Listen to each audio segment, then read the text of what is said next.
नमस्कार प्रेक्षकांनो, लग्नानंतर होईलच प्रेम मालिकेच्या आजच्या भागामध्ये पाहायला मिळालं, काव्या छान अशी साडी नेसून बाहेर आलेली असते.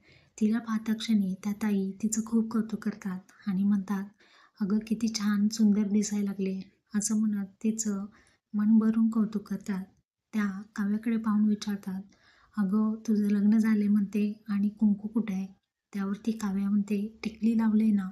त्यावरती त्या ताई म्हणतात, अगं टिकली म्हणजे काय? टिकली तर टिकली, नाही तर हुकली, असं असते पोरी.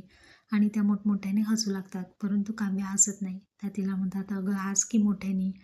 तेव्हा आता त्या आतमध्ये जाऊन काव्यासाठी छान असं कुंकू आणतात आणि लावतात. तिला म्हणतात, बघ आत्ता कशी नवऱ्याची बायको वाटते, आता तुला कोणी काही बोलणार नाही. चल भाकऱ्या करून घे, असं म्हणत तिला चुलीवरती भाकऱ्या करू लागतात. करायला सांगतात आणि म्हणतात, जेवढा नवऱ्यावरती राग आहे ना, तो त्या पिठावरती काढ, म्हणजे भाकरी छान अशी मऊसूत होते.